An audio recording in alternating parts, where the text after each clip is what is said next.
dums. Yes, hello everybody. It's me again, Mal Burns, and I'm introducing the latest edition of our program called Metaworld News, where we look at news highlights from the world of virtual immersive spaces and technology that empowers them, and probably a little more besides. But hang on a sec. I think it was on the radio in the background. It sounded like a phone ringing, going doobly doobly doob top. Okay, sorry about that, folks. Fine way to start with a distraction, but there we go. Try to avoid. Yeah, I know. I try to cut the sound around me for the benefit of this show, so I don't get distracted. But can't stop the unpredictable. Anyway, right. So, yeah, let's get on with this. Anyway, we've got the news headlines here for you this week, as we do every week. And this week it is for the week ending the 10th of January, 2021. I'm going to have to get used to that bit of it. Unbelievable. Yeah, unbelievable. He managed to do it, you mean? Thank you, James. Very good. You are, okay. Well, as I said, I'm Mal Burns. M-A-L, first word, B-U-R-N-S, second word. But you find me on Twitter, you got to squash me. Yeah, I know. I'd rather not be squashed, but I have no choice when I'm online, such is the modern world. So, twitter.com or, yeah, twitter.com/Malburns, Malburns.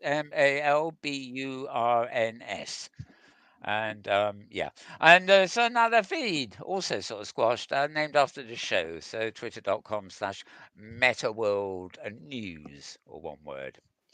Right. So as well as me, I'm joined here by James Atloud. Welcome, James.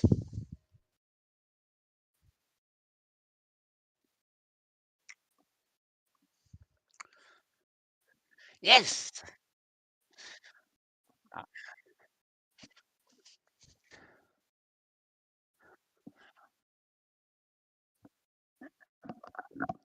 Oh, right. Okay. Okay. So it's a bit like Hands Face Space, and well, actually, over here they've gone back to the original one.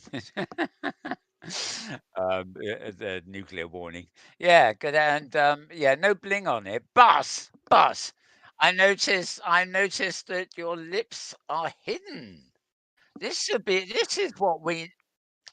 I know. Next time we go to a world that hasn't got lip movement, we know the answer.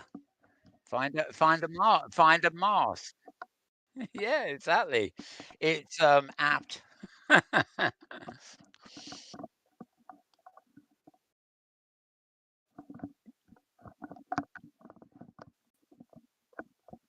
Mm. Oh, Alfie.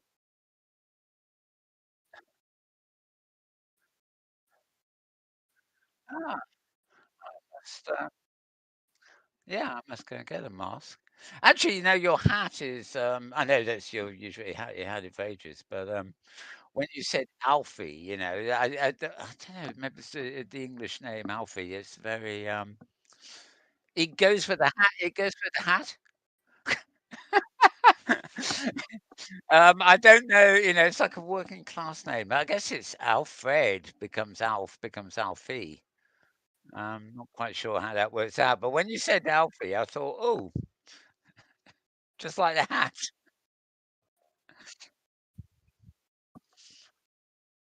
Oh, right, of course, the movie too. Or yeah, okay. Could well be. Yeah, I haven't watched this, but mm, yeah, I'd like him too. I haven't actually watched that particular one, but yeah. Ah, interesting.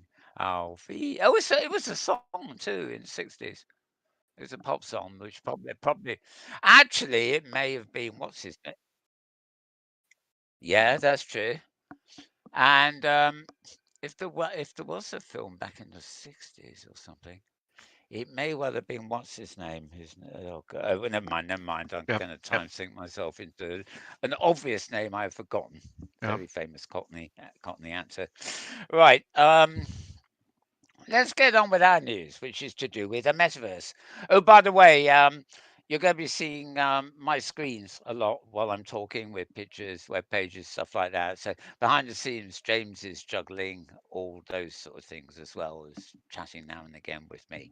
So good on you, James. Very good. Do what I can. Right. Yep. So let me see. I've done the date and I got it right, even better. Mm-hmm. Mm-hmm. Um, yeah, I think we can actually go into the news. Yeah, that's a bit like last week. We haven't actually had a vast amount of news. You would have thought, this is the week, last the week, where we were back in, New Year's Eve was over, New Year's Day was over, the whole weekend was over, and on the 4th, everything you would have thought was going back to normal. But due to COVID and everything else, it didn't really go back to normal. And then by midweek, of course, it had become decidedly, decidedly abnormal, disastrously so. In fact, tragically so. So what a week! What a week! What a week! But nevertheless, there were little things popping up that were of interest to us. So let's get on with those too. Um, right, the first thing. Oh, well, yeah. I don't know how well you can see the color on that logo. It's blood red, I'll i.e., put it. I'll put it up full I screen. all I almost posted this on Facebook itself, but I refrained. But I was just going to put this platform has blood on his hands, but I didn't really want to contribute to the somewhat anarchic state of the feeds since midweek, where my normally sane Twitter feed is sort of been taken over by all sorts of Oh stuff yeah. and revealed the political leanings of a few people I would have thought better of. So I've found a bit of a hard time sort of culling um, feeds and getting through the stuff I didn't want this week. But anyway, it's the metaverse related stuff that I tag and get ready for this show. So you won't be seeing any of those unwelcome tweets on my show here. Right, so starting off as we always do at scaredghost.com, SKARREDGHOST.com. And we have a Um, noise for that. we do indeed get noisy. The ghost howls. Indeed, indeed. I guess it's going to be. I wonder if we can get a double effect come Halloween. But we've got 10 months to think about that. We got a Anyway, while. right. Yeah, we'll have to. Maybe we'll have to invite him into the show on Halloween. Ah. Right. Moving on. Moving on. Yeah. See that actually he retweeted something by name. He thanked me for something by name this week. I forget. Ah. Okay. I forget where. I think it was probably the Michelle Jarre stuff I was posting. Oh sure. Right. Right. Um, okay. This site basically, so there's a couple of other things coming up on my list here at the same site, so we'll get to them when we do. But I always start with this site. It's the same every week almost. He has to look back at the week that's gone by. So basically, his roundup here is the week ending January the 4th, whereas for us, it was the beginning of the week. We're now finished. But there's some good stuff here. Obviously, top news is the Jean Michel concert, which he was actually involved in. And But it's having a look back here. 2021 has been greeted with virtual celebrations. So he is just in 2021, remember, when he wrote this. Um, and yeah, looking back at various new wands, smart glasses, various things, most of which we would have covered probably last week or the week before. Um, yeah, there's some XR fun. He does cover fun stuff, and which is nice, of course, but games and things as well. So, obviously his remit for coverage, as it were, is somewhat different from what I do. As a rule, so complementary and a bit of overlap. Anyway, check out scarghost.com. Um, Yes, I was about to say scarring. Can't I read, can I? I thought that looked odd. Right, scarredghost.com for that week in review. And at this point, we can simply um, move into oops, move into some other stuff. So again, this is all stuff that you'll find on the Twitter.com Malburns feed, if especially if you get the odd link that you can't track from what they tell you, you can always find a direct link to the actual page on the Twitter feed. So this is uploadvr.com, another site we go to quite a lot, uploadvr.com, and 5 big questions facing the VR industry in 2019. Is that right? 29, hang on, 20, no, 2020, we're in 21, 20. Right, That's I'm a getting puzzled couple years here. old? Well, I don't know. January the 3rd, 2019. Right, okay. Well, Okay. something's gone a bit awry there. Time And travel. I know. I'm not going to spend any more time there. Right, this one I'm sure was this week. Yes. IEEE VR 2021. Yes, that is more like it. Yeah, this is their 28th conference on virtuality and 3D user interfaces. You can get to them from, as you can see there, http://IEEE all condensed .org. And then you can do /2021 if you really want to jump in very quickly. Important dates, of course. January 12th will be this, not tomorrow, it'll be Tuesday. That's the last day for proposals for the conference. 19th of January will be notification results, and February the 1st, 1-page panel descriptions will be due. The actual panels themselves and the conference will be March 27th to 28th, leading it on into April 1st to 3rd. So it's actually 5 days in all. They tell you a little bit about it there. I mean, obviously, it's a bit ahead of schedule, and it will all be largely online. So, yep. Um, doesn't This is really a call for participants, so it doesn't seem to include much here for people who just want to attend. But we'll keep you informed on that, obviously, because we've got a couple of months to go before that. So I'm sure we'll be getting links for registration or simply jumping in, whatever's actually going to happen with them. So you can find this link is just under panels at IEEEVR.org. And yes, that's something for us to look forward to, as it were. Right, medium.com. I'm not entirely sure whether this was. I think this might have been behind their paywall. It's hard to know. Somebody called Eric Elliott, anyway, has written at Medium.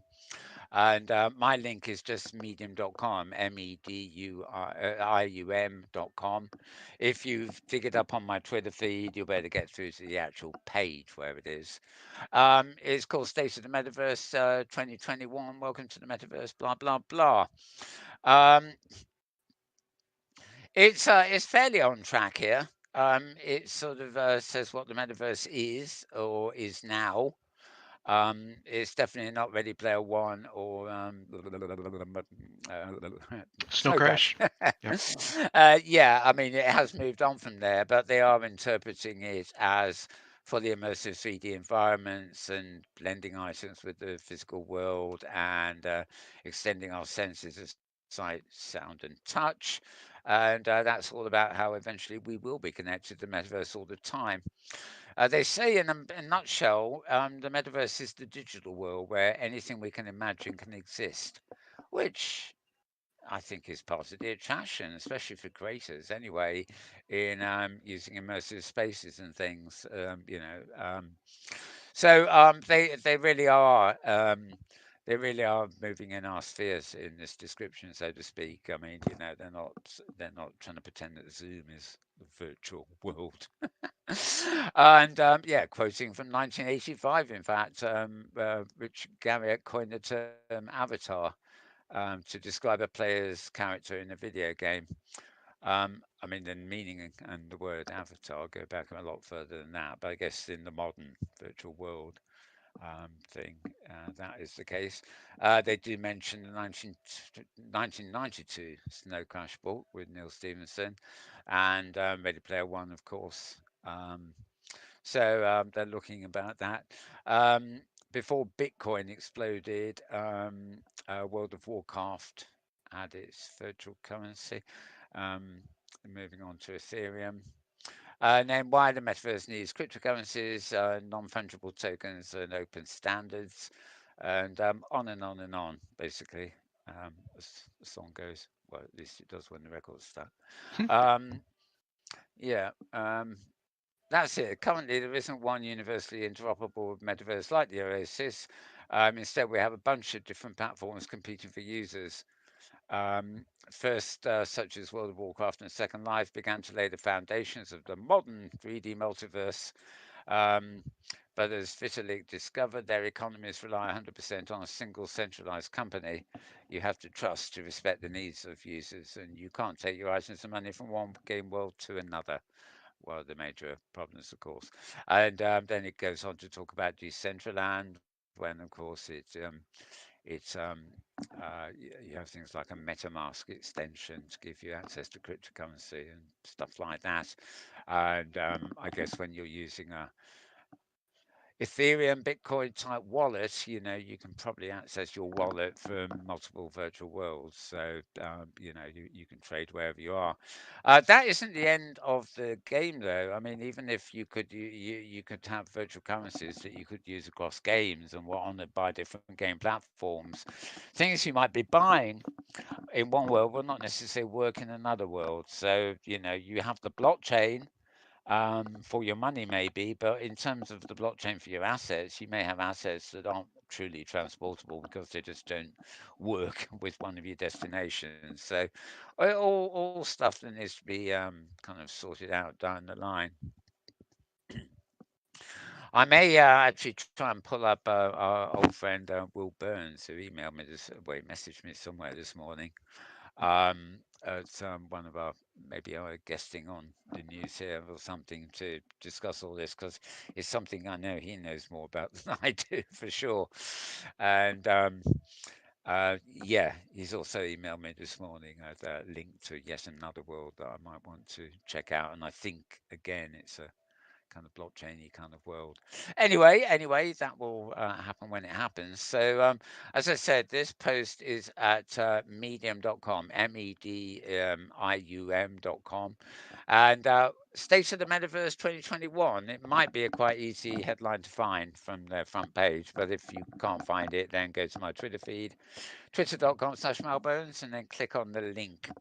You'll see there. It's pretty obviously named State of the Metaverse 2021. What more can you ask for? Yeah, 2022. Maybe things will be closer to normal by then. Right, moving on. And this time we're on engadgets.com, engadget.com. And they have a review of Hewlett Packard's Reverb G2. Call it a great VR headset with middling controllers.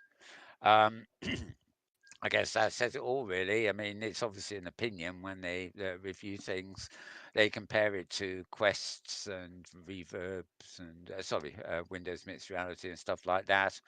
And it seems to get a pretty good review as a headset, but not such a good review for the controllers it ships with, which I guess it's goes to swings and roundabouts. To me, it looks like every other headset. Clunky, unwearable, headache inducing. My normal opinion of headsets. But anyway, this is it's good to know that there still are things out there that aren't totally manufactured by the F Core, and this is one of them. It's Hewlett Packard, of course. So engadgets.com for that review. This article's at bbc.com. Yes, which I think is the same wherever in the world you are. And yeah, how could we not pay attention to smell-o-vision? I mean, smell-o-vision. Well, it's not smell-o-vision. Well, it's the one sense that's missing from virtual worlds. But I mean, we've talked about this before, including the idea of using a thing by your nose that is a mixture of crucial essential oils that mix up according to an electronic mix to generate different smells or the illusion of it. Um, However, this is rather odd. The focus here um, seems to be more to do with Oh, well, hang on. I'll just go. I'll say films. Um, yeah, here's the site. Feel the action as it happens on the screen, but odor is still missing from the list of senses that are stimulated for the environment. And yeah, that would be a pretty good odor coming out your television, wouldn't it? I think you think there's something wrong, except that if you tried to plug that kind of if you actually had a television like that and tried to plug it in these days, I think it would blow up. Cathode ray tubes and God knows what. The Whether furniture's the nice, though. smoke I would like be the that. furniture. Whether the smoke will be that color is another matter entirely. Yeah. Anyway, so as you can see, if you're on the site, you've got the thing. Oh yes, I was right. It is smell-o-vision. The smell doesn't create the vision, but I guess it's as good a name as any. They aim to combine odors with on-screen action, but fail to find commercial success. Oh, isn't that sweet? Isn't that just I'm sweet? shocked. It doesn't actually have a date on that, but it just says copyright Getty Images. Yeah. But yeah, I mean, it looks like the 50s to me. It could be early Yeah. 60s too. That sort of era by the look of it. um, Even the ancient Greeks are thought to have tried it. An ancient poem recounts how doves' wings were doused in fragrance oils to spread scents among guests during a feast. As the birds flapped their wings, the aroma spread over the assembled crowd. Perfumes and incense have also long played an important role in religious rituals and ceremonies. Oh, sure. Anyway, come forward to 1916, the movie era. Attempts began as early as 1916 when a cinema owner accented a showing of the annual Rose Bowl American football game with rose oil. I love this. Okay. Then came smell-o-vision, although it was initially called Centovision. Still vision. Interesting.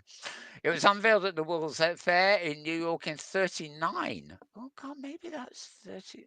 Well, even older. Right, okay. Um, Nothing like reading it out while broadcasting, is it? Right, okay, 39, the World's Fair. Little more than a series of pipes attached to viewers' chairs through which the projectionist could deliver smell in sync with the images they were showing. The technology only gained popular attention in 1960, so that might be the picture above, when it was revived in a slightly simplified form for the release of Scent of Mystery, which I presume is a movie. Uh, a thriller starring an uncredited Elizabeth Taylor, key plot points were accented with scents piped into the auditorium, such as when the assassin smoked a pipe. this is this is intriguing. Right. Okay. A rival system called a Romarama displays similar shortcomings. And more recently, come the 80s and 90s, we had scratch and sniff cars to accompany the movie Polyester. I remember that. But Yeah. no other film. Yeah, I don't actually, but anyway, no other filmmaker copied the gimmick. Um, DigiSense launched in the 1990s, raising £20 million to do what? Dollars rather, in funding for an at-home device that said will work by plugging into a computer's USB port. And okay, I do have. I've just remembered. I've never really used it. I do have aromatherapy oil burner that is powered by the USB port. Um, I don't like the idea of in my, with limited desk space. I don't want yet another thing, especially with something inside it, like around on my desktop. But yeah, I mean, there probably will be ways to do this ultimately. Just in the same way we're mimicking touch and various other things now. So quite an article to read here, as you can see. It's in the future section of the BBC, the people who want to send smells through your TV. Interesting how minimized that has become in my reader. Anyway, the important thing is to get to bbc.com, and you can obviously follow my Twitter feed to get to the actual page where that is. Okay, new audio device detected. What the blazes? No, I don't want to switch device. Sorry, Discord here is trying to make me change my device. It was doing that when I launched it earlier, and they're not Mm. new devices either. Naughty Discord, they're not new, they're old. Well, you know, they're not antique, they've just been there before. They've been there a while. Right, so moving on from the BBC, we are now going to scarghost.com again. So, Ooh. the ghost howls.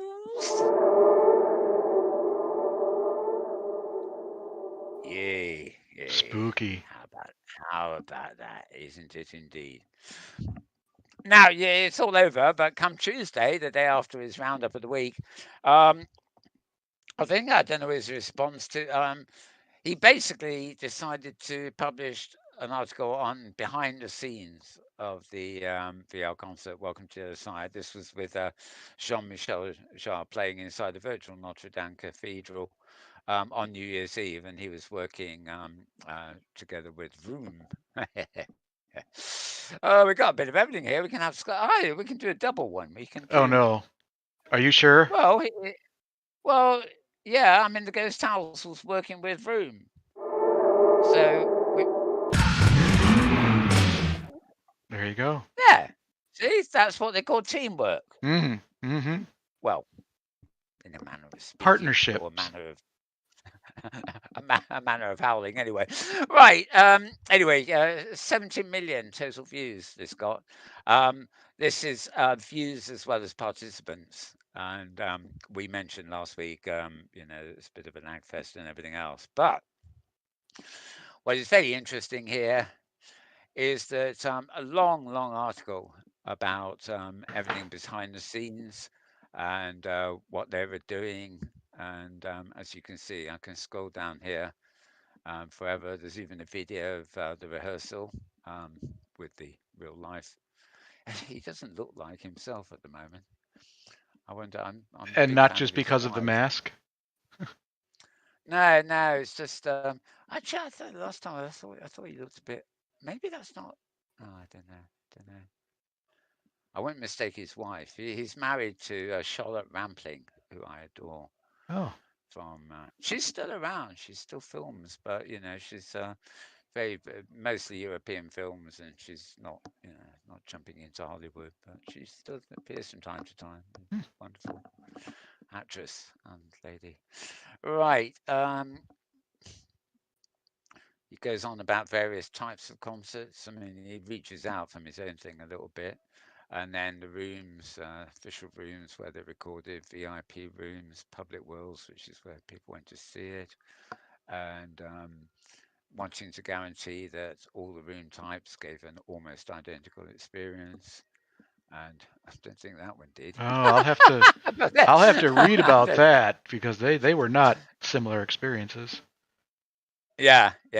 So that, I mean, it's a long read, this, but I mean, for people like us who are interested in broadcasting and things like that, it obviously is a good read to go through. Some of it's a bit obvious actually, and some of it if you've done this kind of thing, but it's quite nice. Really going. You can see how long I'm scrolling here.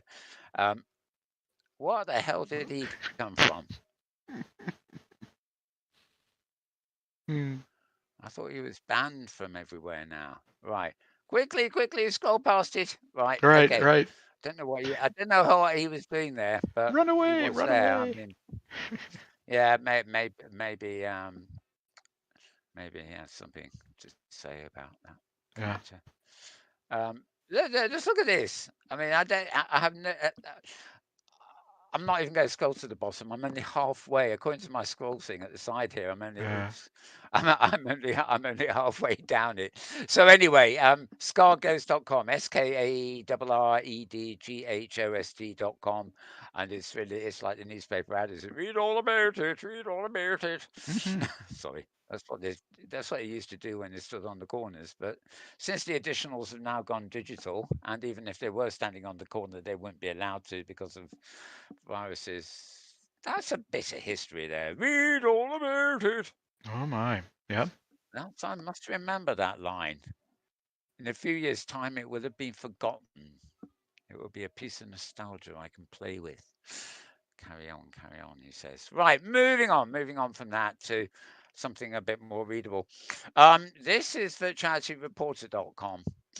Now, we covered these before, but the only thing I'm going to note here is that the Cyber Shoes Kickstarter campaign ended with 3 times the amount of money they wanted, so they're not short of a bobble to get this thing moving.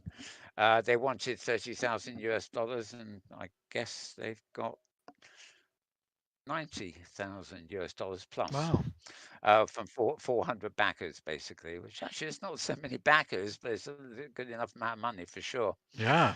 They probably, if the backing's good enough, they probably get a free pair when they're done or a discounted pair or something.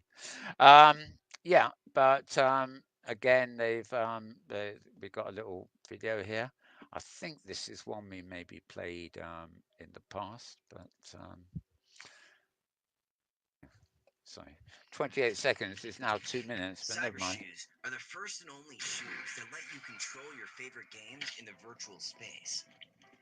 Run, walk, sneak, and jump with perfectly tracked movements for the most accurate active gameplay.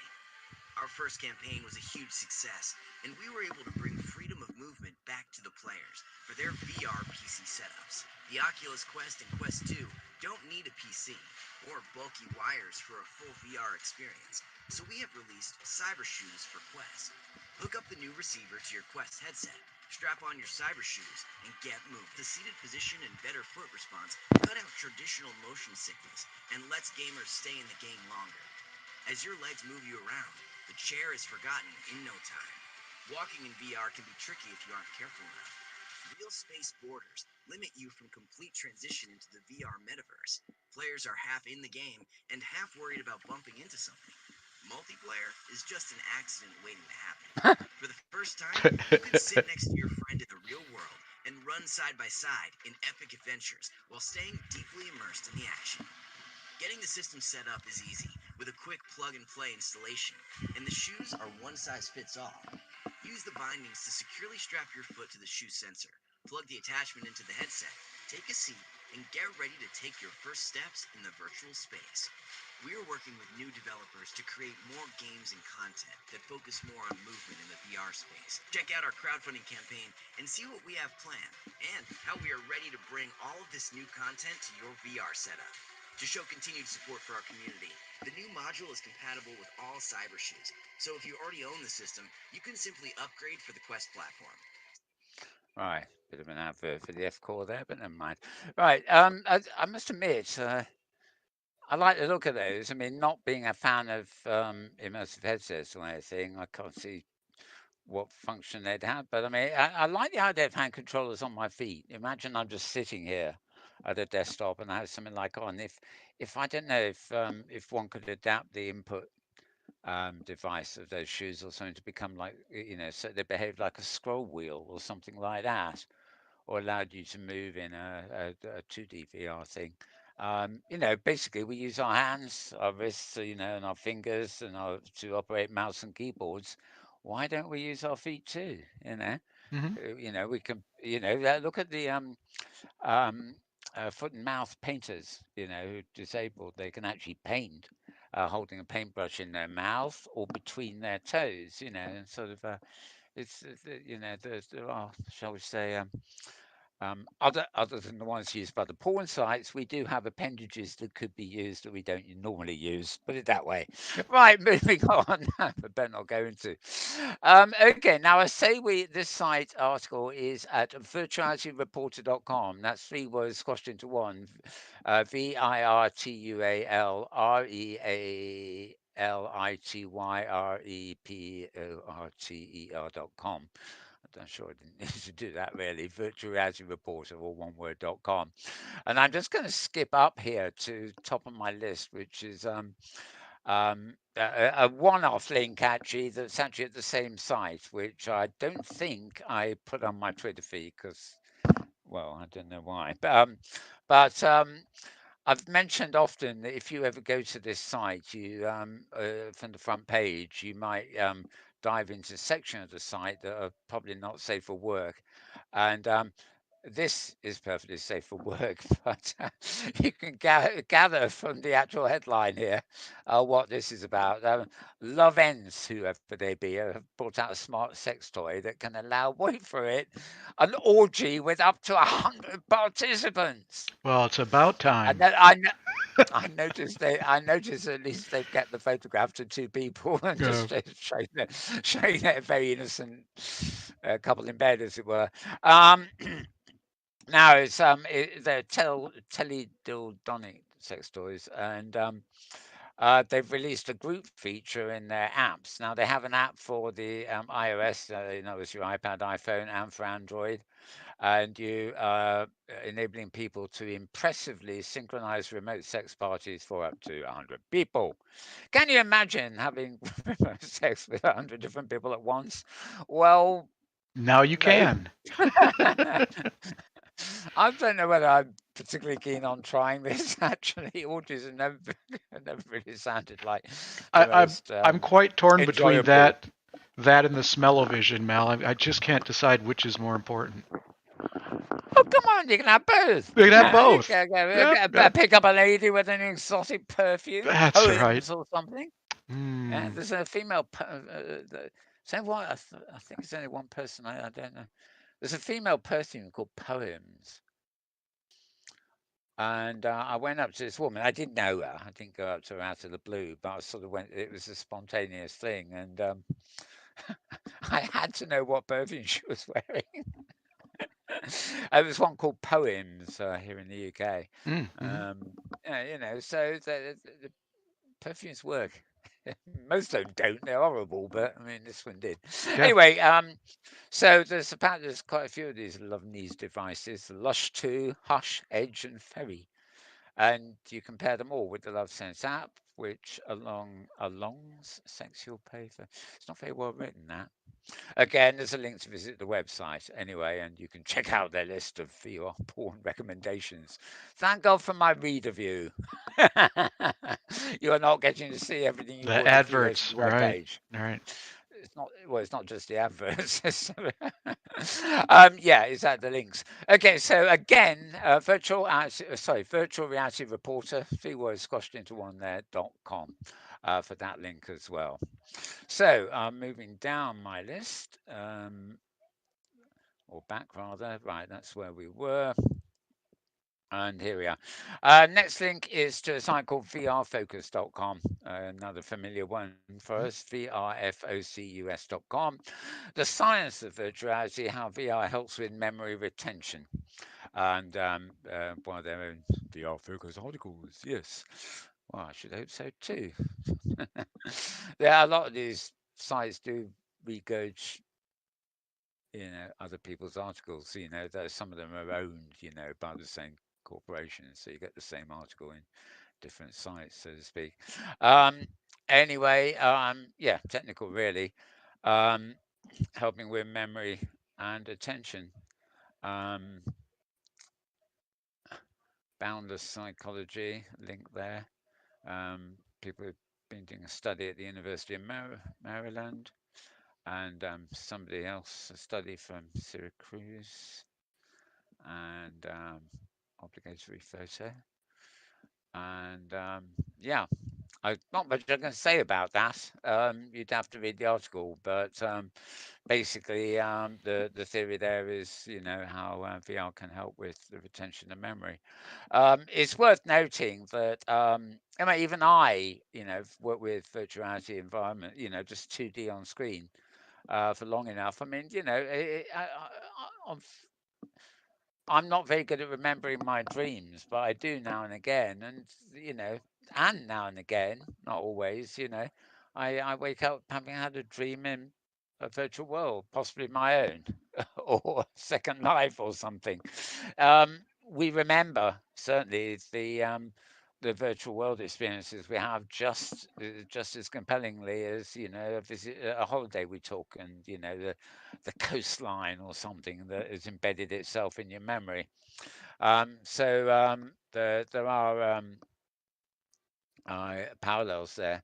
When it comes to making bold statements on how VR directly affects how our brain accepts and retains information, we need to go back and look at the science of exactly how virtual applications are able to do that. So that's where the article takes off from, really.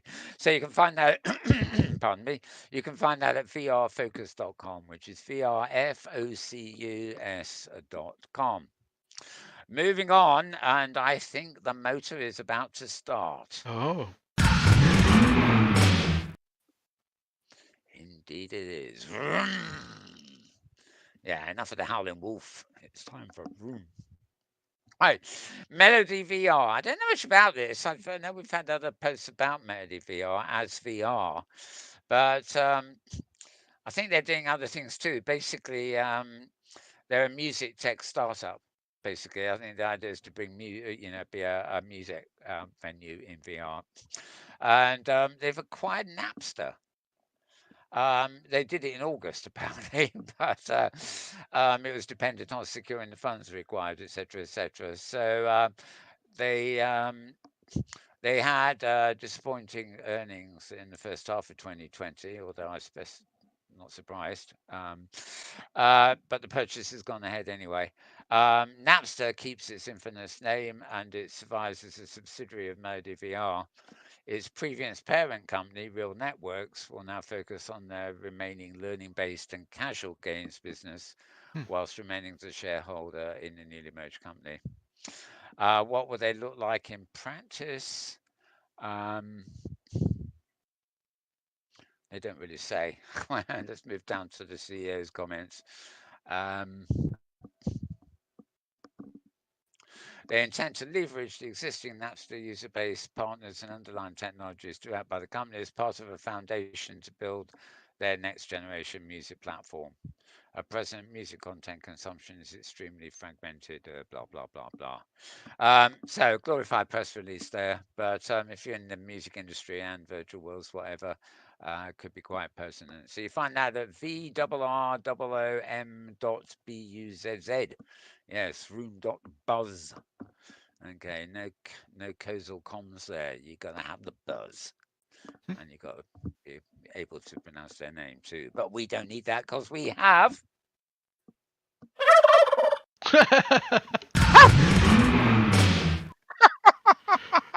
The turkey's right next to the room. Yep. The turkey's next to the room. Very Yeah. good. I love it. Oh, well, something new, something new to brighten up the day. Okay. Okay, good. So, lest we go anywhere else, I have to tell you that the next two posts are also from Room.Buzz. So, let's move to the next one. All right. Room.Buzz reporting once again, transforming remote learning with VR. COVID pandemic spurred a nationwide shift in academics, forcing educators to move instruction online, etc.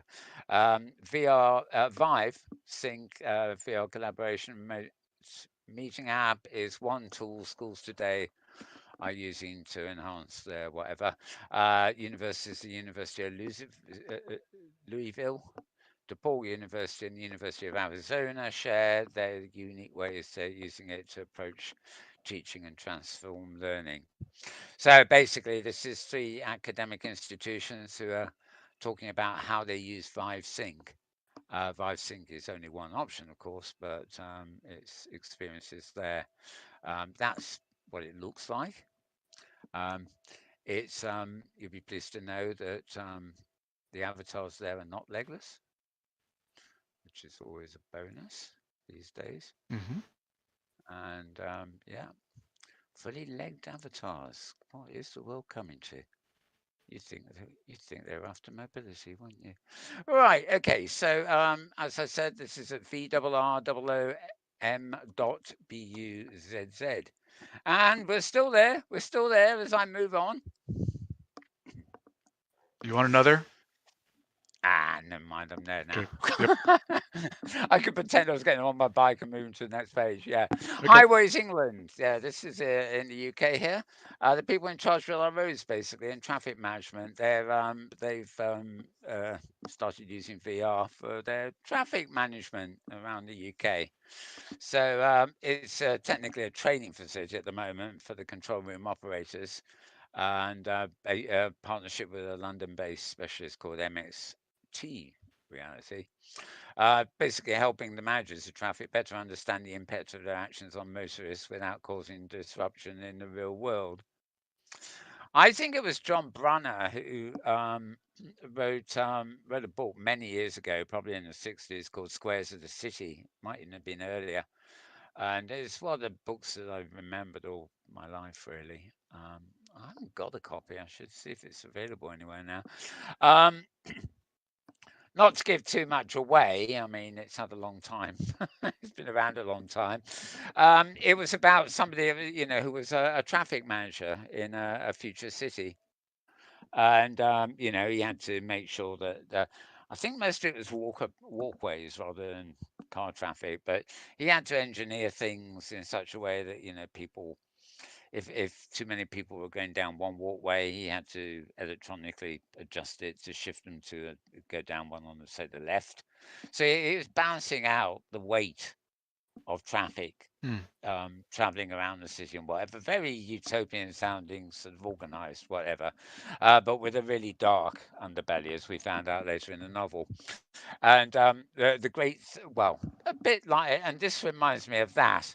Hopefully, I've just got to say the ending of the novel. Well, the ending of the novel was actually quite okay, but the dark underbelly was there were there were basically two people who were running the city, like mayors or dictators, and the whole running of the city was they were doing about playing a game of chess. So everything this guy thought he was doing in traffic management, he was yet another pawn in in the strategy. And I forget what something happened, and he had to investigate a bit further, and he found himself moving up and up, the pyramid Mm-hmm. Mm-hmm. in this dark world, and until he found these two people playing chess up at the top. But I think I can't. I wish I'd find that and read it again. But so the idea here is not particularly unique. This was, as I say, probably written in the 1960s and visualized the idea of what you might call electronic traffic management, and to actually do it in VR makes sense. I mean, one can imagine a point where people were able to, go into the VR version of Google Earth and actually managing that, their avatars could be in a location which is synced with actual traffic levels in the real world, and they could actually operate from inside a virtual simulation of what's happening for real. Um, so yes, before I digress, that rhymes. Gosh golly. Mm-hmm. Right. So yes, before I digress. Right. Anyway, I won't go into all that, but very interesting stuff going on here. As I say, it's limited mostly to training at the moment, and in the headset world, as it were. And talking of the headset world, there's another link coming up, not too in very shortly today and whatever. As I go down the list here. So this one you'll find at vrrroom.buzz, room.buzz. And finally, we can leave them for a while at least. And we'll go to VentureBeat. Yeah. Hmm. This is a live VR event. Edward Sarchi talks about the future of virtual beings and the metaverse. This was retweeted by a few people, actually. Um, it's something that's still coming up. January 27th. He's the CEO of Fable Studio and creator of the Virtual Beings Summit. Tackles some issues that have been raised in GameSpeak and Oculus VR, the metaverse, the future of VR, and virtual beings. The ultimate goal in developing virtual people, Sarchi says, is reaching the sophistication and self awareness of virtual beings in movies like Her or Blade Runner 2049. It's going to take a lot of different disciplines, he says, seeing that there's a future where we all live with virtual people as well as real people in our lives. And goes on about that. Obviously, covering stuff now and speculation like NPCs we have now. Um, but yeah, there's other like virtual people on Instagram that are actually real world 19-year-olds, of course. So it's all changed. But anyway, this is basically a look at what's the sort of things that he'll be talking about there. January 27th, 11 a.m. Pacific time, and it's in oh, I hate to say this, it's in Oculus venues. Dear me. Well, what can I say? Poor Mal. Poor me, poor me. I won't be attending that one. I won't be able to attend that one, will I? Right. Even if I did get one, I'd be too busy exploring Mist. Right. Moving on, moving on. Oh, sorry, that was at venturebeat.com, venturebeat.com. And moving down, we're back on a very famous site that it goes all the while, which is voicesofvr.com, voicesofvr.com. And this it's a podcast, but gives you a bit of text background if you go to the site. This is an immersive storytelling residency that happened during last year. And he notes it's a sponsored content from the University of North Carolina School of the Arts, where he was a mentor. I don't know. Anyway, he summarizes the experience, and yeah, you'd okay. That video is not the podcast, but it goes with it, if you see what I mean. You get to the podcast by following. Right on the real web page, there's a link, or you can voicesofvr.com is the website. If you have a podcast player, you will find that that podcast, Voices of VR, available all over the place. You can get it on Apple's podcasts, Android One, Spotify, all of them really. It's well spread. All right. So moving on. We're back to you can do the howl again. Alrighty. Ooh, yes, we're back to Scar Ghost, the ghost howling. He's talking about the Triton Project and affordable. This is actually for DIY people. It's an affordable DIY augmented reality headset that you can make yourself from not too many big pieces. It will have wide field of view and natural hand interactions, etc. It's called the Triton Project, and keep reading it and discovering it with him. Now, there's obviously a video he's recorded there. I'm not going to preview any of these because it's all quite technical, but basically, you're building that contraption. I have no real indication here of the actual size of that. But anyway, you can, it's 3D printable, so maybe it's not all do it yourself. Oh, with the ability to assemble right at home using shelf parts at a relatively low cost. Okay.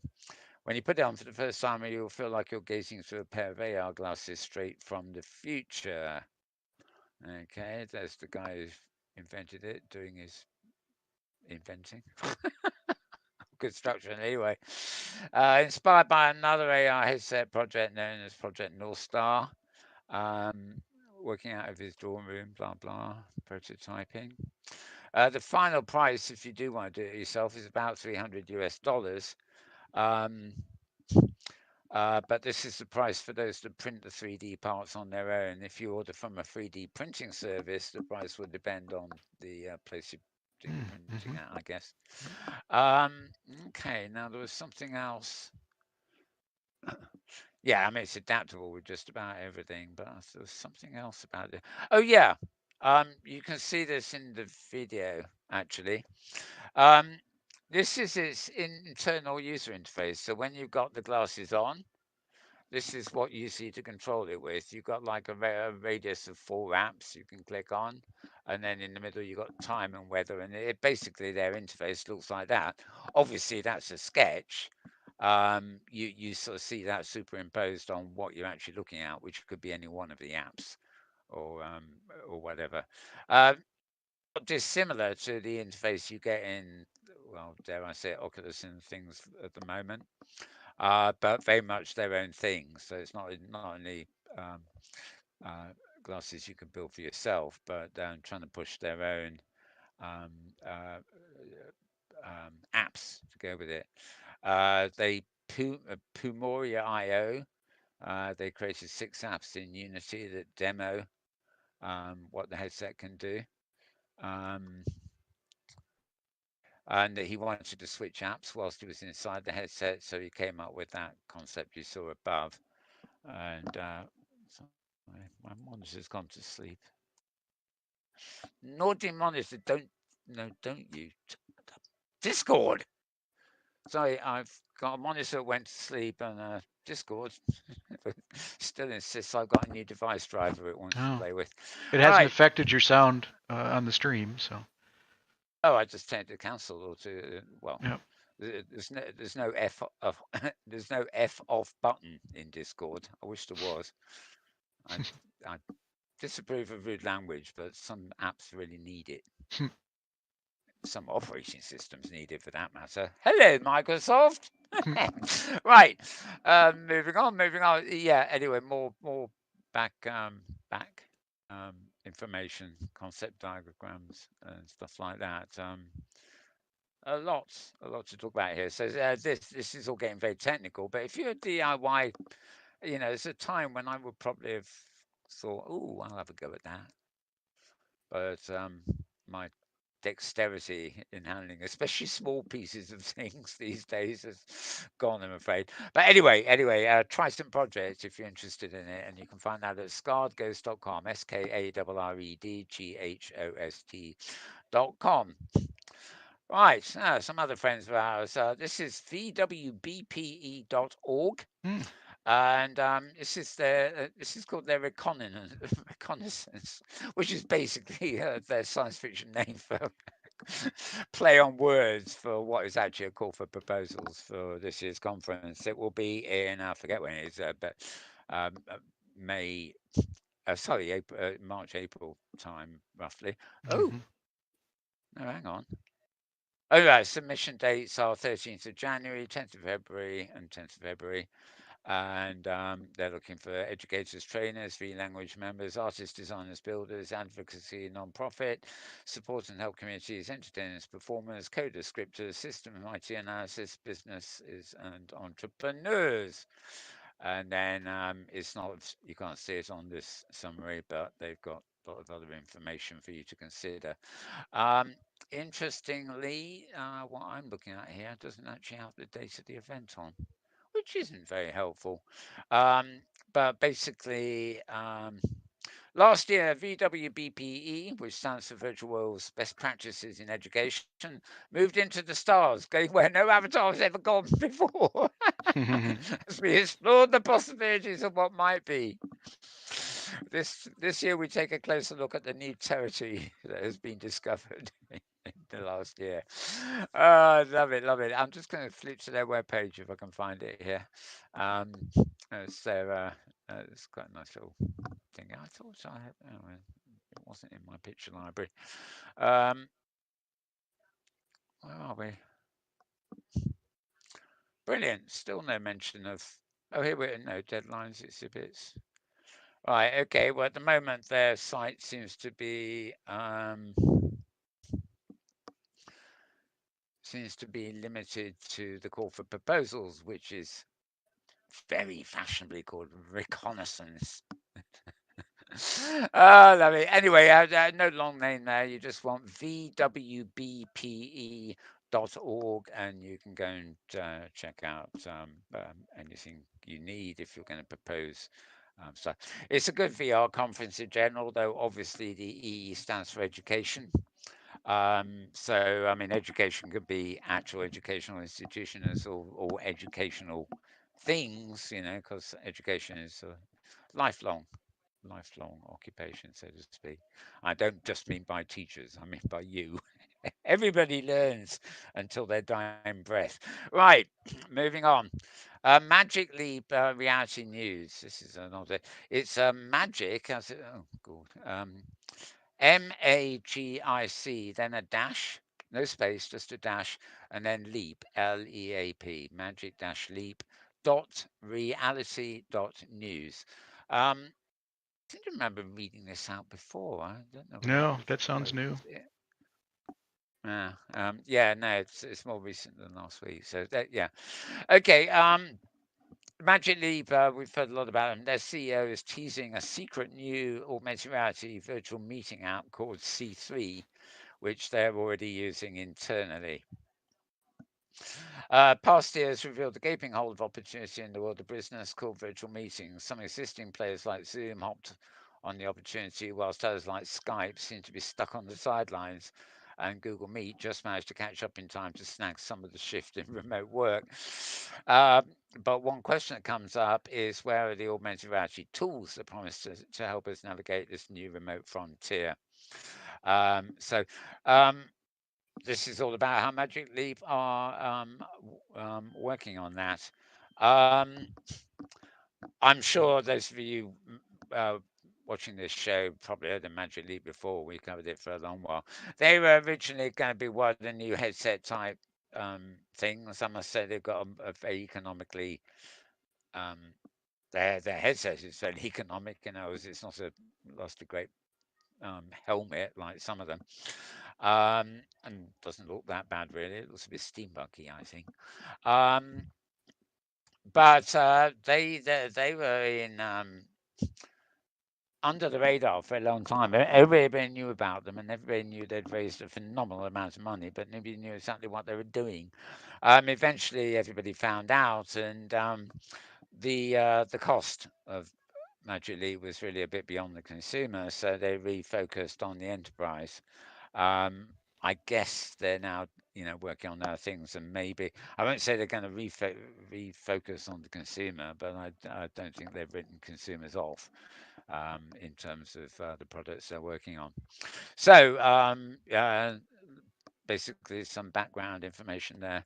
Nothing too substantial, but just enough, for CEO comments and stuff. Um, uh, Talking about where it's going.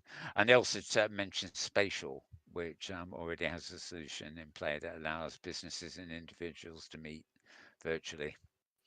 Right. Anyway, so you find that at magic-leap.reality.news. Moving on to another site I like reading. They have a lot of interesting stuff, not all virtual reality, of course, called Inverse, INVERSE.com. And this is a bit obvious. The antidote to Zoom fatigue is here. And guess what? It's virtual reality. Of course it is. So a bit obvious, really, but it's their take on it, basically. Quickly tidying up your background. Remember to take care of yourself, off muting to speak, trying desperately not to stare at your own video feed. It's a dance that has become exhausting and unavoidable. The future of video chat won't always look like a Zoom grid, they say. The future will be a lot more personal. Fun, even, say the experts who spoke with Inverse. So they found a few Inverse people talking to experts talking to them, by the way. Um, Zooming sources, but we can hunt for fossils with our friends in Animal Crossing for hours. Is that the game taking advantage? Blah blah blah, etc. Tom Bosselstoff, I think is how you pronounce his name. He's in Second Life. He's been in Second Life for many years,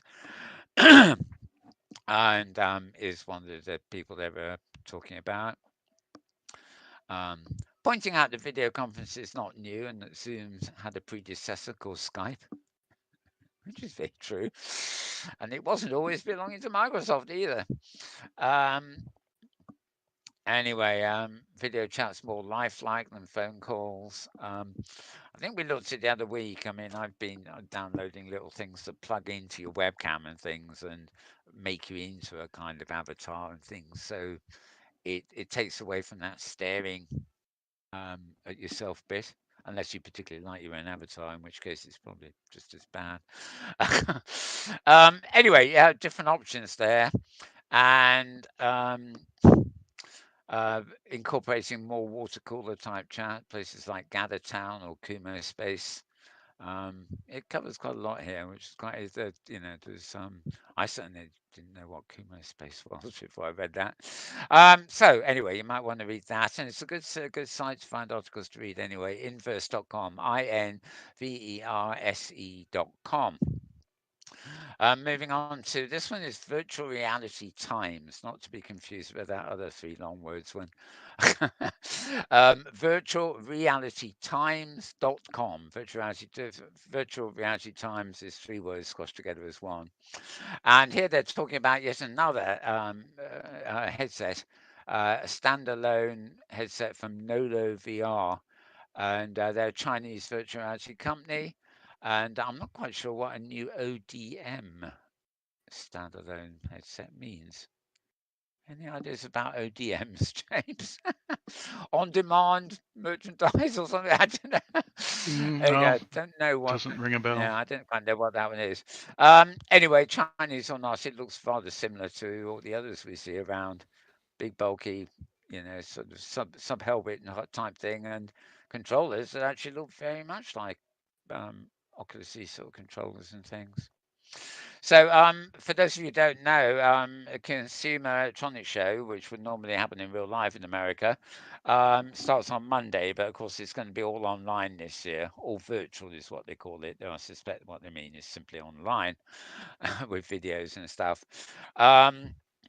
They've had to make adjustments for the pandemic, etc., etc. There's already been news coming out of it, even though it doesn't start till tomorrow, which is rather funny. In fact, I think this one has been launched, to coincide with the Consumer Technology Show. It leverages pseudo track ultrasonic positioning technology along with dual camera SLAM solution for the device's 6 degrees of freedom tracking. The controllers have button configurations similar to those found in Vive Cosmos and Oculus Touch designs. They haven't revealed the full specifications though. The whole package is estimated to cost $200 built for streaming VR content onto VR headsets via 5G or WLAN connection. And Nolo works with Chinese telecommunications companies for 5G streaming, which I presume they mean for testing with 5G streaming. I have to see some of this 5G stuff has been developed by that company that seems to be person non grata from China. Though, of course, TikTok advertises on British television now. I didn't believe it. It's a good advert too. I'm sure. Hope that character stay in the White House doesn't see British television. He'll be most distressed. All right. I'm going to move on from that. VentureBeat. Back to VentureBeat we'll go now. And this is advertising an interview. It's a VentureBeat event. Yes, their own event. Cyberpunk creator Mike Pondsmith, Jeff Keighley, Siobhan Reddy to light up GamesBeat Metaverse event. Right, this is published on January. The event in question. Oh, and Richard Bartle. Right, okay, good. It's the GamesBeat Summit, and it's going to be called Into the Metaverse. It's going to take place on 27th and 28th of January this year, of course, just after Driving Gaming Growth Conference. Okay. Same message all round, isn't it? The Zoomverse isn't the place we want to spend the pandemic. Right. Can't wait to be in the metaverse, the universe of virtual worlds that are all interconnected, like in Snow Crash and Ready Player One, blah blah blah, etc. So anyway, background information of what was coming. What was it? It was the end of the month, wasn't it? Yeah, the end of it's January 27th and 28th. Should be interesting.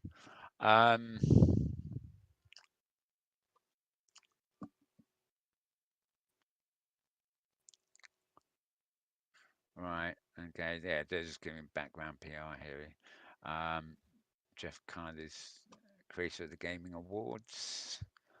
I'm reading this text as we go along, and instead of reading out anything, I'm sort of saying that a lot of it is repeating itself. This is not a hobby or science fiction anymore. It's a realistic alternative to blah blah. But anyway, the conference should be interesting. It's also got a big big lineup there of people going to be at the conference involved. Mythical games. Yeah, that guy John Linden has nothing to do with Second Life. Oh, Philip Rosedale's going to be there. So slight connection with Second Life, I guess. Okay. Preliminary agenda for January 27th, and carries on down basically. So this is a page for you to bookmark, read at your leisure, and even if you're not going to spend all the time online at the conference, you might well find some very interesting stuff here that will get you going. Oh, there we are. Listen to the metaverse. Oh, I see. So Philip's going to be there talking about sound. I wonder where he got to. He pops up in the virtual sound departments these days instead of virtual world departments. Very confusing. Right. Okay. So yeah, that's VentureBeat. VentureBeat.com. VentureBeat.com. Follow twitter.com/malbones if you want to get the link to the actual page there. But Dean Takahashi is of VentureBeat, should I say, and who wrote it. But more to the point, this is actually a GamesBeat event, and GamesBeat is the sort of sister company of VentureBeat. So if you simply go to VentureBeat, you'll probably see them advertising their own event fairly easily. And finally, I said something else was going to come up. Well, this is finally for the Malbones feed, I hasten to add. Lenovo. I've always liked Lenovo as a company. This is in today, basically, and I like the look of this. They've brought these Think Reality A3 smart glasses, offer virtual monitors and workplace in AR. This, I think, the only drag about this is I don't think they'll plug into an iPhone. But those look like the kind of virtual display I would wear. 3D visualization, remote collaboration, and more, tethering either your laptop or your smartphone. So these are glasses. The work is done by your computer, laptop, presumably desktop too, or even your smartphone. The headset runs Qualcomm Snapdragon XR1 in an attempt to squeeze wearable computing into the sunglasses style form factor. Clearly, nobody's going to mistake them for Ray-Bans. But they do promise to be a little more useful, albeit with a business and enterprise focus rather than a consumer one right now. But they look stylish and consumer friendly to me. I guess it's down to the price, which I haven't got to yet. 2 versions, PC edition. And you could have up to 5 virtual monitors to run Windows apps in your field of view. God, so it means like 5 windows. Ooh. Instantly turning a single laptop into a more compelling desktop rig. The industrial edition is designed to connect to Android smartphones and run turnkey apps with custom content using the Think Reality software platform. And yeah, it rather looks like these are going to reach market before anything Apple are working on happens, which is a shame. Because if this would plug into my iPhone or iPad, now doesn't that now she looks cool, doesn't she? Let's face it.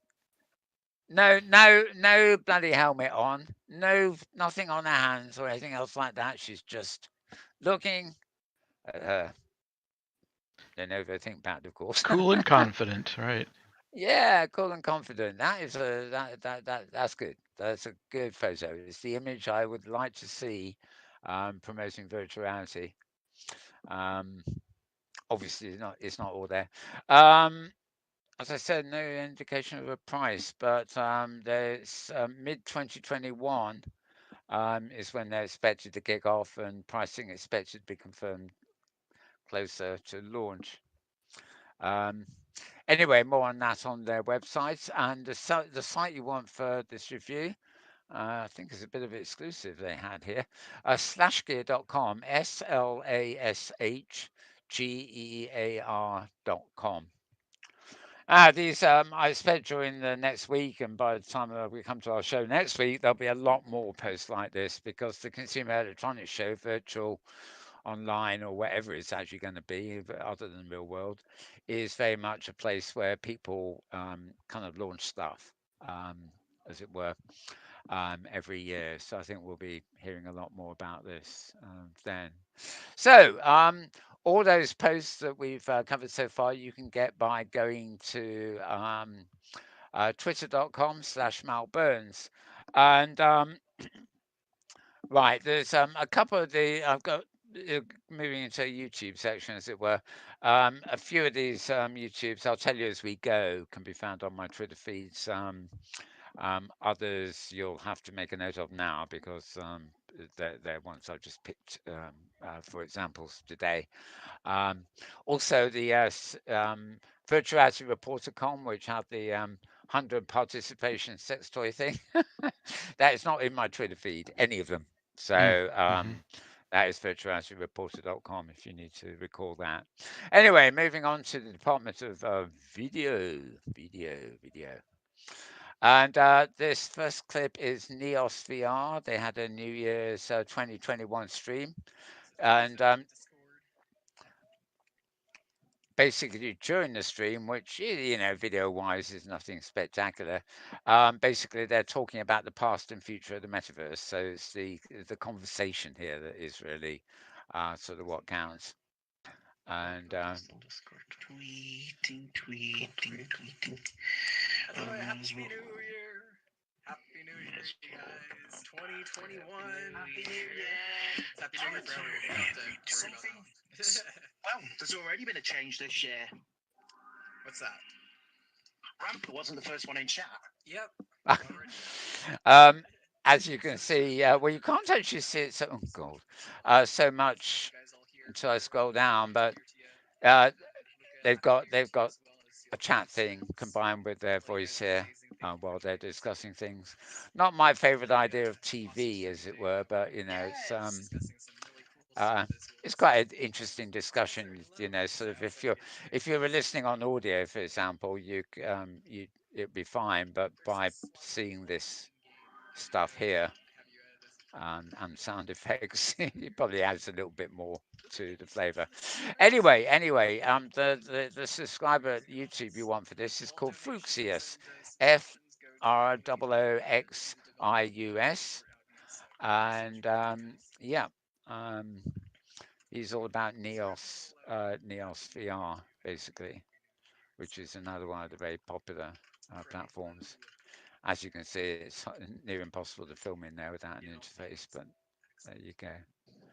Right, so FROOXIUS is the YouTube user for that one.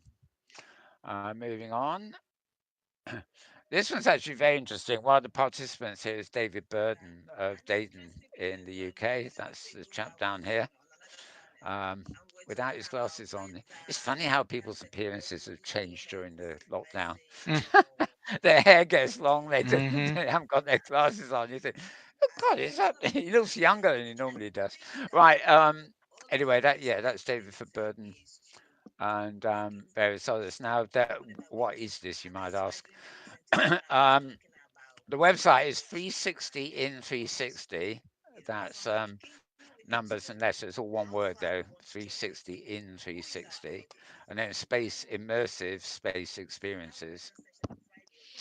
And this is actually an expert panel, obviously a Zoom call, which on the use of VR and immersive technologies for clinical diagnosis and assessment, which is pretty, specialized field.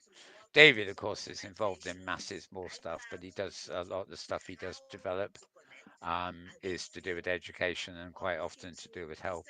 I love the fact that he's obviously never given up his train set. He's sort of got a miniature train set in the background there.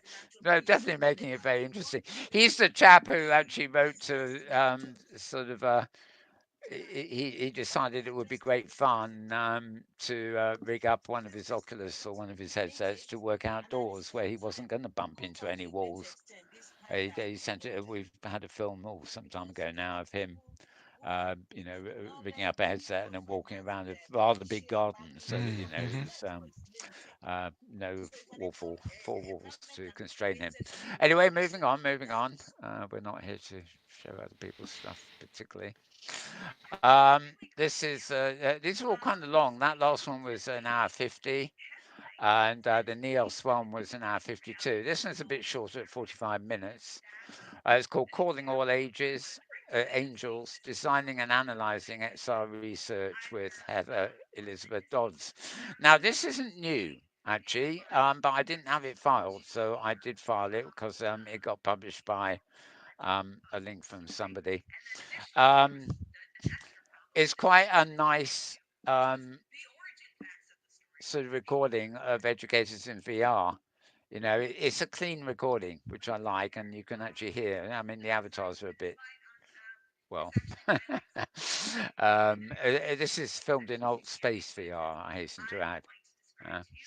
Now, actually, the account you need is educators in VR, so educators space in space VR, and yeah, talking about crafting and reading research critically, etc., etc.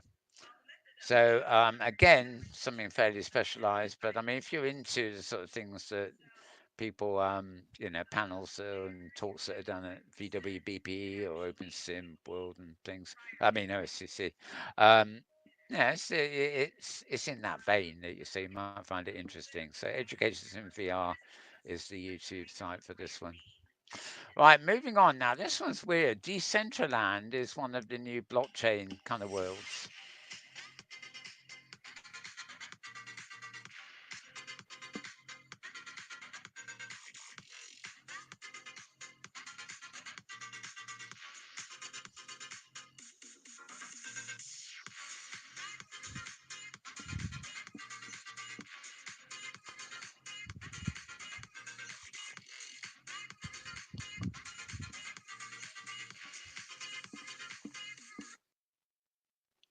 Okay, well, that was over pretty quickly, as you probably gathered. Where's the, oh, I don't want to replay it. I want to pause it.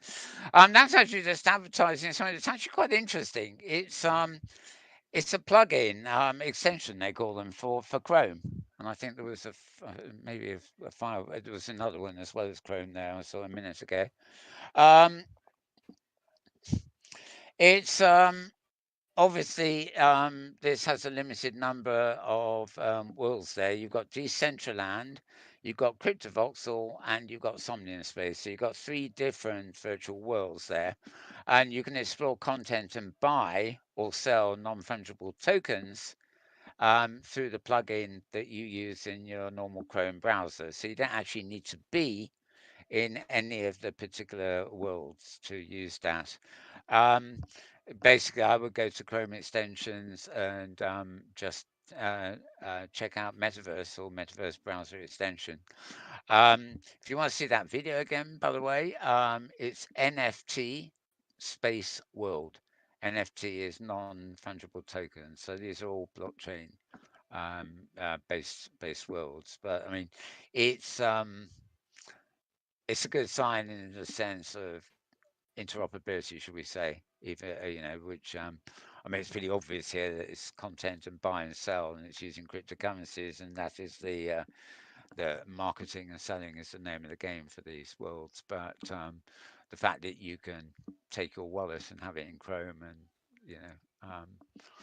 move between worlds as far as buying and selling and exploring content is good news indeed. Right, let me move on to which is my next one. Here we are. Okay, season 3 of okay. This is episode 2 of Between Realities VR podcast. Um, Oh, see, yeah, I see. We're at the beginning there, and they've got a friend called Bradley joining them for this talk. Um, yeah, their guest is a hilariously entertaining YouTuber, modder and custom mapper. Sadly, Bradley. Um, right, he's talking about ah, stuff in general, basically. This is quite a fun show to listen to. I think there may have been another one earlier in the week because they launched with one which was a kind of New Year thing, whereas this is season 3 number 1, whereas this is season 3 number 2. Anyway, at YouTube you want Between Realities. That's 2 words, Between Realities, and subscribe or look them up on YouTube. And yeah, this is it's a regular show. It's once a week, and it's very well put together, both visually and the content, if that's your kind of thing, so to speak. Quite an emphasis on gaming as well, but not exclusively. In fact, it varies a bit depending on the week and who the guest is on a given week. This one is this one is more gaming orientated, but they aren't always. Right, my mum's has gone to sleep again. This is most annoying. Right, okay, moving on. Adventures in Second Life. Oh, I don't normally do this. This is if you want to subscribe on YouTube, it's called Adventures in Second Life. Adventures space in space second space life. Um, and Second Life is very much the forerunner of open sim type worlds and things that we were heavily involved with. Although, and Second Life, of course, was the platform that originally started this world we broadcast from, which is Sansar. I'm getting fed. Don't switch, for God's sake. Are you still there, James? Yeah, I'm still here. Okay, I'm getting a bit pissed off, as they say, about Okay. Discord sending me trying to change my sound input every 2 seconds. Right, okay, so it didn't change. That's good. Anyway, this is one of those broadcasts I really wish didn't have their interface hanging out, because it actually is what I would call quite a good chat program from Second Life. If you can bear it, it's 25 minutes long, so it's not a huge length. Known visual artist in Second Life. She's also an artist in real life, and she has been such an important name in the art circle in Second Life for so many years, and it's a big, big honor. So this is a link to the talk, since all these people I think come from a magazine in World called Focus magazine.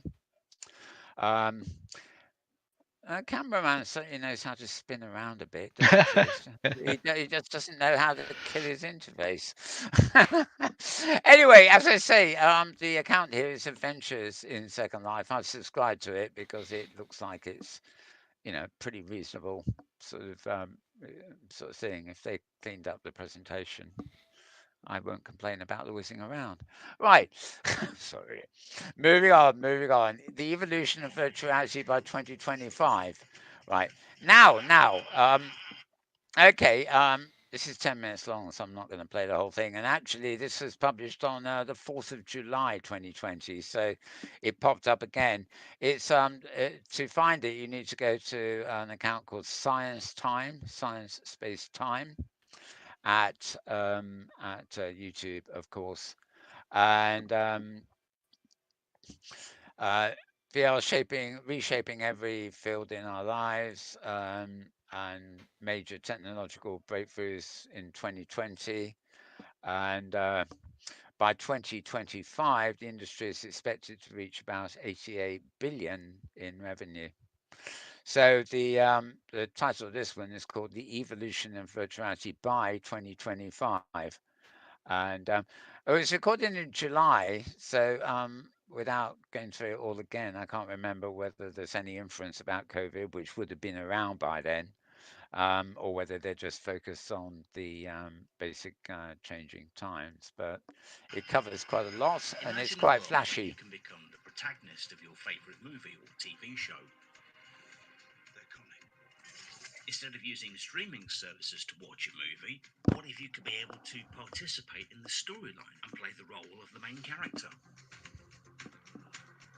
If technological growth continues at its current rate, it's easy to imagine that one day, not that far into the future, we will be able to fully immerse ourselves in just about any virtual world we would like.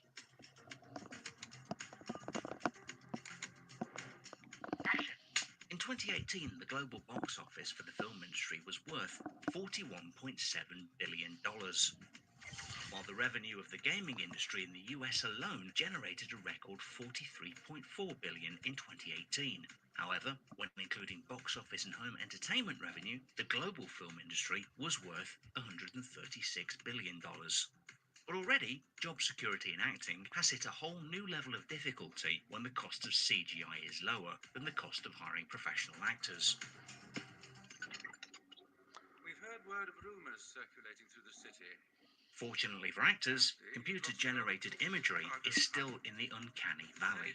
But as this technology advances, with the integration of artificial intelligence, one of the first white-collar job casualties may be the profession of acting. One might argue about the ethical implications of living in such a world, but production companies will be financially incentivized to produce digital art without having their budget cut a huge paycheck to their human superstars. Okay, well, obviously this is actually only 10 minutes, so it's well worth getting through, but I'm not going to spend 10 minutes of our show showing you the whole thing. The intro is good enough there, but very interesting there. So at YouTube, you want to go to Science Space Time to get more there, and probably a good one to subscribe to as well. There's another one here, XR, the future of, well, good, good to subscribe to. Right, now one more I got here. This one, I think you'll find a link and an advert of sorts in the Metaworld news on Twitter, twitter.com/MetaWorldNews. And, oh yeah, here we are. This is a bit crude. I don't know what's happened to our sound here at all. It's not muted. It's meant to be playing. Okay. Anyway, this is an art exhibition at Roth Wang's Labour region. And this is posted by Rosanna Galvani, ROSANNA space GALVANI. Somebody people in OpenSim may well know. She gets around.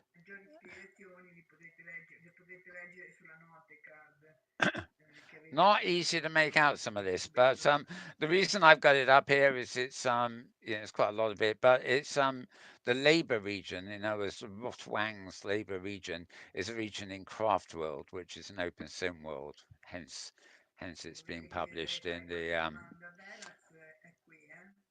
open sim thing. It is in English, by the way, but it sounds foreign because of the accents. Anyway, moving on.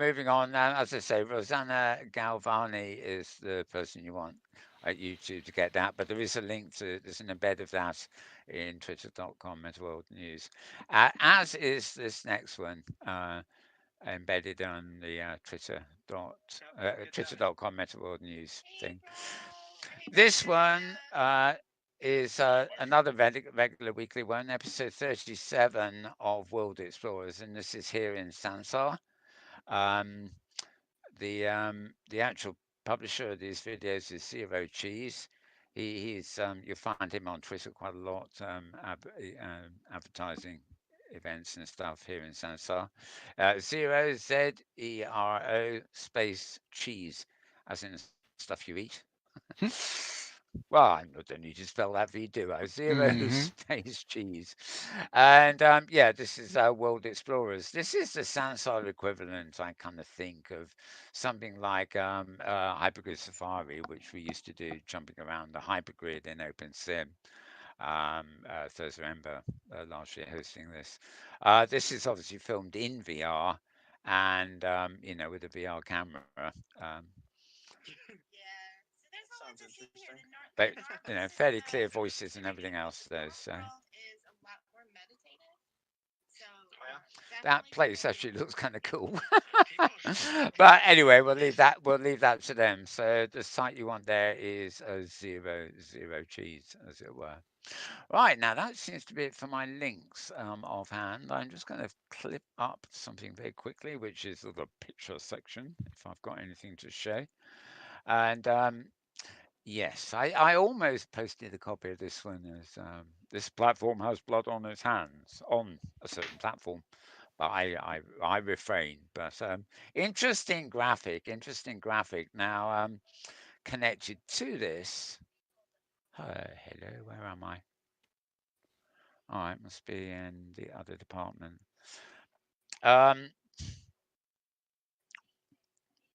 Here we are. Now, obviously, during the course of the week, one of the most remarkable things ever is that somebody who purports to be a president of the United States of America, of all things, has better late than never been banned from Facebook, banned from Twitter, banned from Reddit, and he's even now been banned from the right-wing Parler sort of Twitter kind of thing. Anyway, this the Zuckerberger bloke, Mark Zuckerberger, there is 2 ways to read his decision. It was absolutely entirely his decision to indefinitely ban the orange-haired one from posting on Facebook and Instagram. Option 1 is that the Zuckerberger genuinely changed his mind after witnessing what Trump's words incited at the Capitol this week and realized that protecting Trump's right to a platform was no longer the most important thing. Or option 2, which I think is more likely, Zuckerberger read the room. He realized that Democrats will now chair every committee that might be interested in making his life harder, and made what amounts to a totally empty gesture, closing the barn door long after the horse had left, in hopes that the new administration will take it easy on him. Well, I hope they don't. Break up that thing. And he never stops. It seems the more calls there are to break him up or censor him, the more he seems to follow up every day by doing something more stupid. The latest one this week is telling everybody who uses WhatsApp that they now need to Facebook login to use WhatsApp, which of course is supposed to be the encrypted messaging service. I mean, if he wants one that's linked to Facebook, they've got Facebook Messenger, for Christ's sake. WhatsApp is meant to be more like Signal. Now, needless to say, it's Elon Musk and a lot of luminaries on the web have said change to Signal immediately. At the moment, I have to say that WhatsApp in the UK doesn't seem to be affected because apparently, well, this is what's funny. European legislation means that European citizens are not included in this having to use Facebook to log in. But I don't know whether Zuckerberger is aware of it, but Britain is no longer in Europe. But apparently we're still following European rules as far as he's concerned. He probably hasn't looked at his map recently. I mean, it probably stops at California, doesn't it? Anyway, so I've clipped that little thing to go with the everything, so to speak. Oh yes, yeah. Oh no, I'm not going to go into that. Oh, I'm sorry, we're in the wrong section. Right, this is my main picture pool, not the broadcast one. Oh. Okay, as we've mentioned several times during the course of the program, Consumer Electronics Show. There you are. That's what they.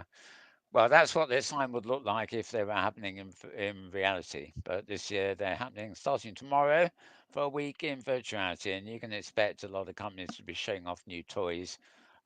Be they console game things or headsets or input devices, and well, yeah, the whole works. Anything that is technology, really, or electronic that is aimed at the consumer. And sometimes I must admit there have been things from there that really aren't consumer orientated. It's just a very convenient place for companies to announce them.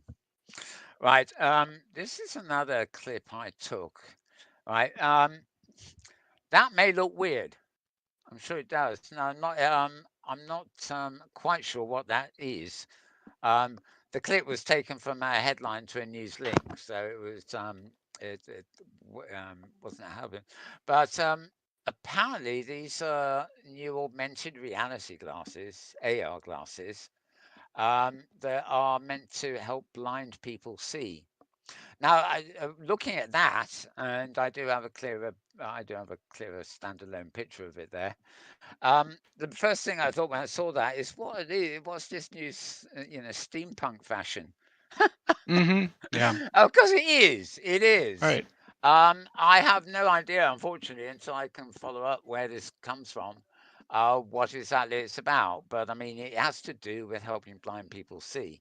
Whether that is just become a fanciful thing that is an illustration to go with the theme of the article, or whether that is an actual product, I don't know. I suspect it's an illustration to go with an article because I can't see people wandering around trying to sell blind people a steampunk contraption quite like that. But if you look at the mandate, a harder, it's more looks like apart from being steampunk, it looks more like a kind of hard of seeing device, where you've got magnifying things that you just pull over the lenses and, or pull that one down for reading a book and pull that one up for watching TV and, that kind of sort of Yep. thing. That is quite cute. I mean, if I'm quite into steampunk, so I mean, if I met a woman walking down the street in real life, or man for that matter, wearing that, I'd probably do a double take and think, oh my God. But when I see it in the fantasy context of steampunk, I think, yeah, cute, I can see, what do they call them? These costume people who go to, in real life, they go to Oh, role cosplay. play. Cosplay, that's it, yeah. Yep. I've never done it. Well, I don't think, well, I suppose I have without, but never mind. Oh, you need to add that to your list. Yeah, I don't know. I used to turn up at parties when I was young in costumes, but yeah. Yeah, when the virus goes away, it might be worth doing. Don't know. I have to find some crazy kit to steampunkify myself. Yeah. Anyway, yeah. So just a comment on that anyway. But yeah, certainly the topic that originated for was an article that I haven't seemed to got. That I think there was an advert for the article that didn't click or something. It's not Google Glass. I know that, by the way. I think it was filed under Google Glass, the article. So augmented reality glasses can help blind people see. We look forward to that. Right. There was another advert for some, another virtual world launching that apparently wants to mirror the real world and an avatar, virtual world together.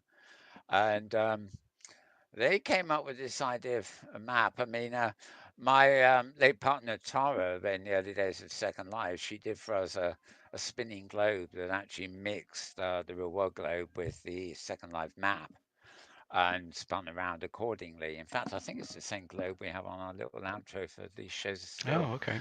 I can't be sure, but if you look carefully, I think you'll find it's a merging of the Earth's map and the Second Life map. This sort of is a bit different because it's more symbolic of when two worlds collide, except they're joined, if you see what I mean.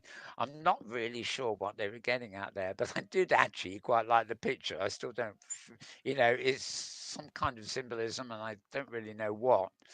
I think they've clearly distorted some of the world there, and because you can tell where the lights are. It's probably satellite pictures that they've now managed to sort of artificially join together and mess around with. But I can't recognise the view on either side of that construct, um,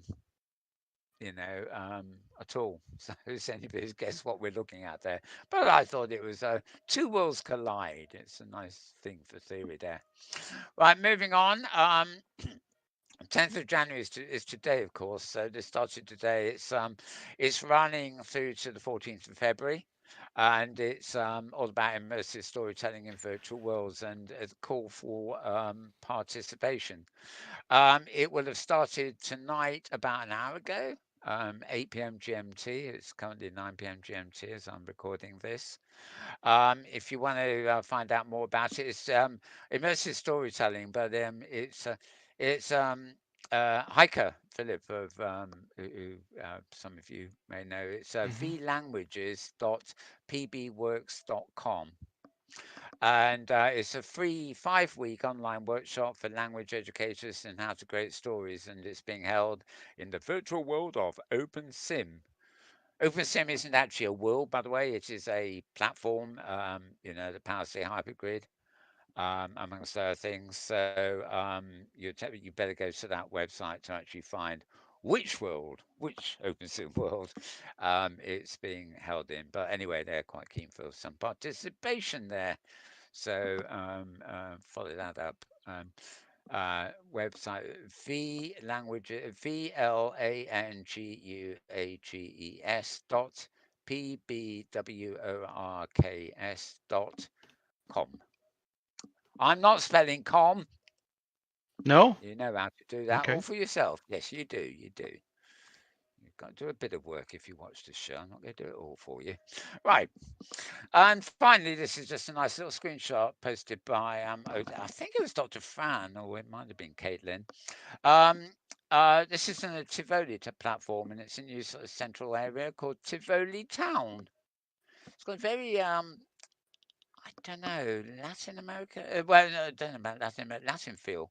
That could be sort of in Italy or Spain or something, couldn't it, from the architecture? I Hmm. haven't actually been and visited it yet. My when I do go in there, I'm in their little bookish cafe. But next time I hop in, I shall change location and check out Tivoli Town, which you may also want to do if you have an account with Tivoli. It's Tivoli, very easy to get. You just Google that and download the client, and you're away. A bit like Sansa here, or the other one, Vicadia, or even Sciencebase. Um, um, not quite fast and easy to use. Okay, and moving on up. No, no, if I move on up, we're going to be in other folders, aren't we? No, that was no. Forget it.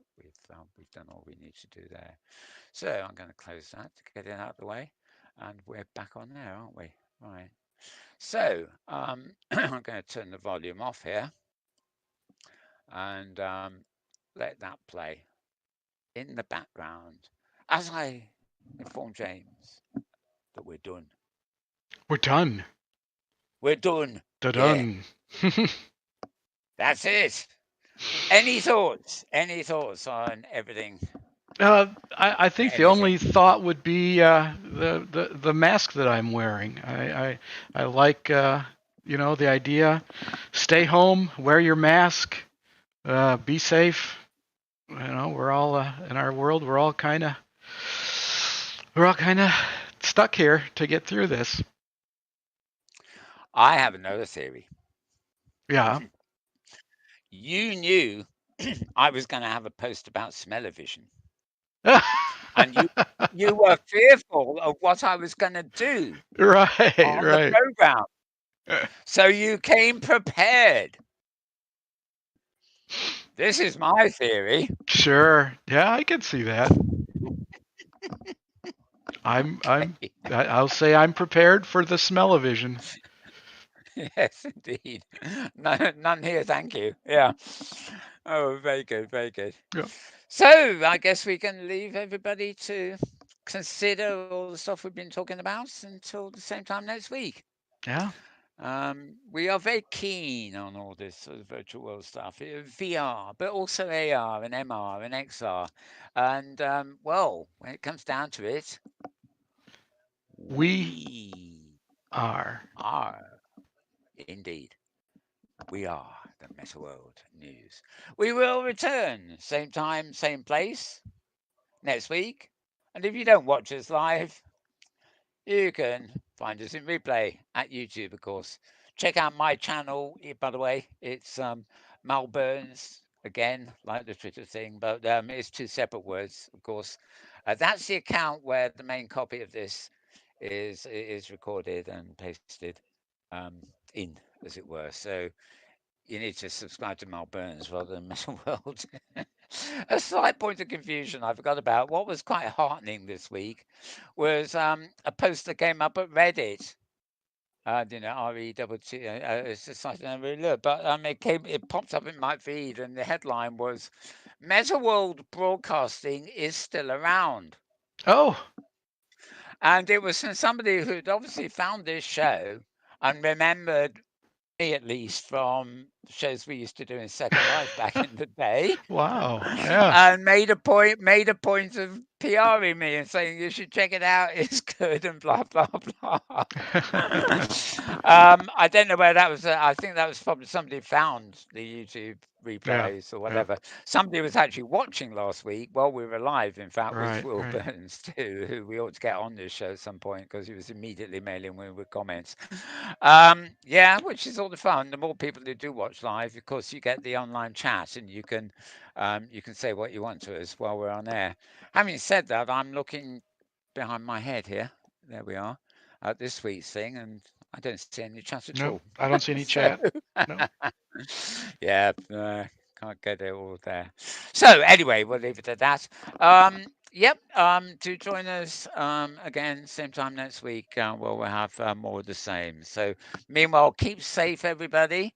As James said, for real, do keep wearing your mask, washing your hands, and I know, live in a bath if you can, and don't go out, and all the rest of it, all the rest of it. All the rest. Yep. Just keep as safe as you. But there was some good advice, although whether anybody can, a lot of people who the advice is directed at probably can't psychologically imagine.